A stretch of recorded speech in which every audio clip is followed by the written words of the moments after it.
Hi guys and welcome back to my channel Popcorn Reviews. I'm Farhad. If you're new to this channel then please smash that subscribe button now, and we are still about 400 odd subscribers away from the 2k mark, the new goal of our channel. So if you're new, please smash that subscribe button and like the video.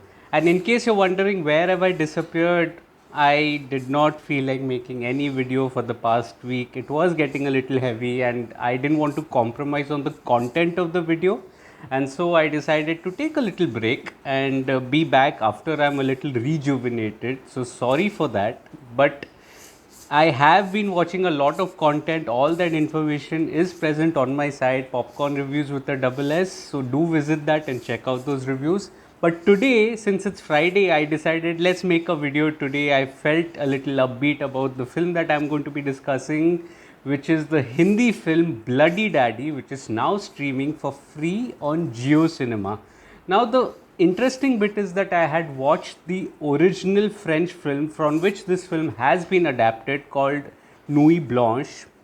I had watched it hours before Bloody Daddy went live, and I happened to really enjoy the film. But one thing that was concerning to me about Bloody Daddy was that it opted for a direct digital release and it decided to skip the theatrical release altogether, which was a little baffling considering that it was a decent enough film, decently sized film with Shahid Kapoor in the lead. So it was not a very small independent film, and it just baffled me. That was the product not up to the mark, and that is what was playing at the back of my mind when I began watching Bloody Daddy. So then, is Bloody Daddy worth your time? Let's find out.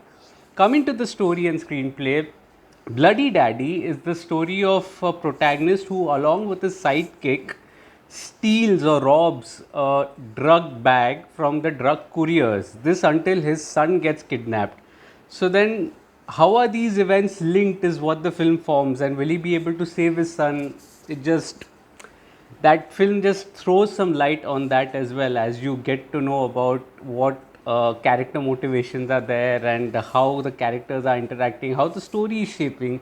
All that formulates the rest of the story. And yes, the story did partly give me vibes of John Wick, that is there, and I felt the story here had an interesting premise, and all of these events through the film take place throughout one night. So the original French film was also called Sleepless Night. If you translate it into English, Nuit Blanche is Sleepless Night, and that did formulate an interesting watch, so to say. Now, the screenplay here, standing at 2 hours, did make for a very compelling watch. It was a fun watch with a lot of characters that are there: good cops, bad cops, gangs, rival gangs, commoners, all of them after one bag of drugs. And I think that made for a thrilling joyride, so to say, and it made for a very fun watch. Now, the interesting part about the drama was in the way it was adapted. Now, because I had watched the original film hours before the film Bloody Daddy was out, I could exactly make out the differences between the approaches that were there, and were they required, were they not required.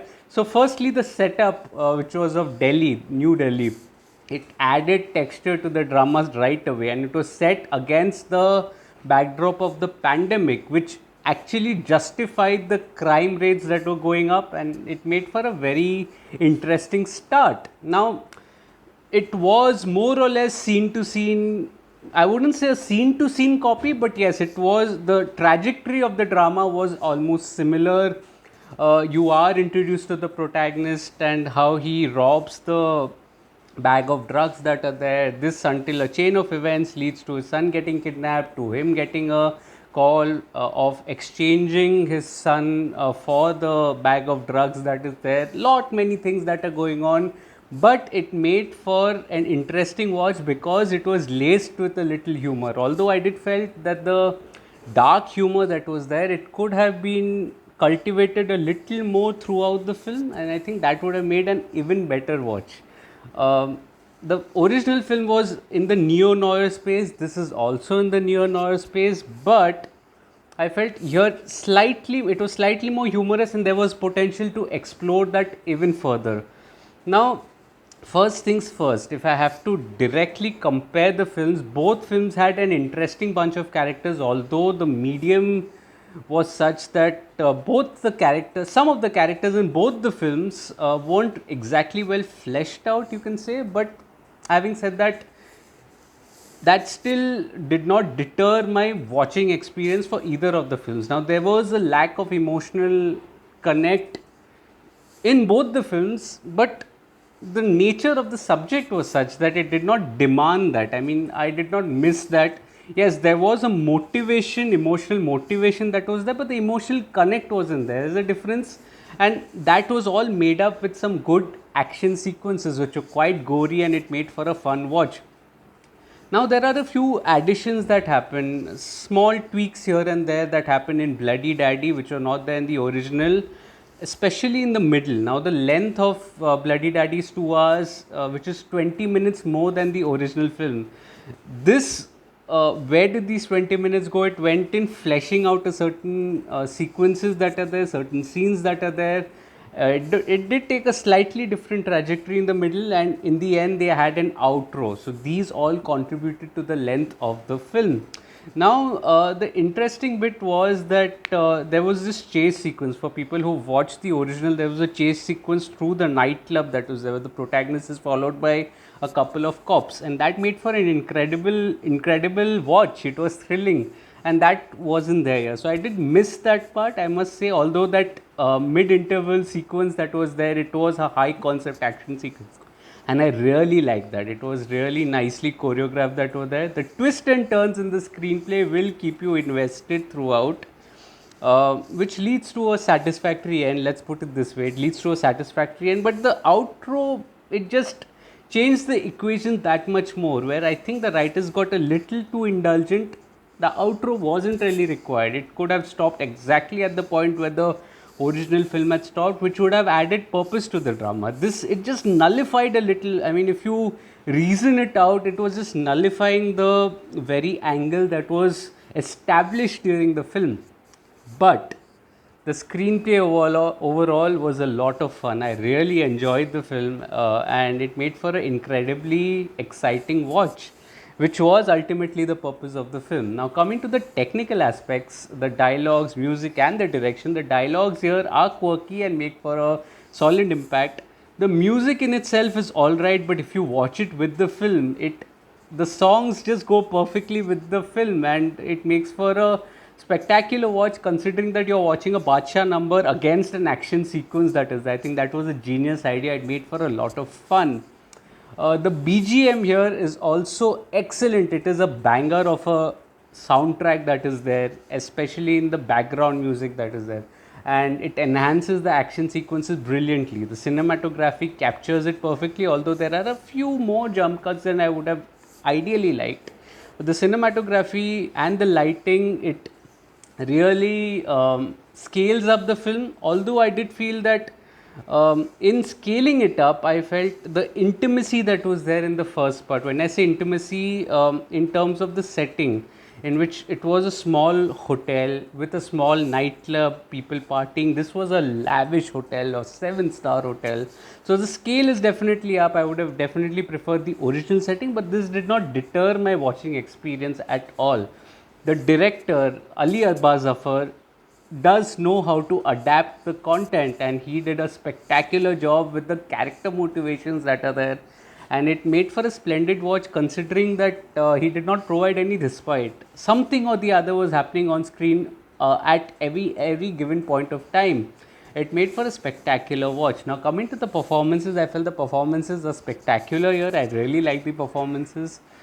Vivan Bhatena, Ankur Bhatia, all of them did a fantastic job. Mukesh Bhatt was there. Sanjay Kapoor was having a blast, by the way. He was in his elements. It was a comedy role in a negative shade, so to say, and he did a pretty good job as well. I really like Dinah Penty as well. She did look her part, very well restrained in her performance. Rajiv Khandelwal was also excellent in his role. Ronit Roy was the pick of the actors for me. His approach to the character of adding calmness added so much more chills to his character and added to the intimidation factor in his role. And Shahid Kapoor was absolutely badass in his performance. He was absolutely brilliant.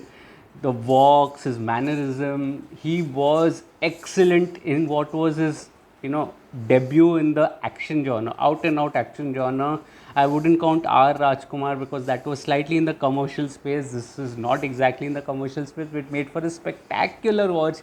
Shahid Kapoor was excellent. So overall, Bloody Daddy is a bloody good adaptation of the original French film Nuit Blanche, and I did like it. It was a fun watch, nothing more, nothing less, but it was a fun watch. It is available on Jio Cinema. If you watched the film, let me know your thoughts on the film.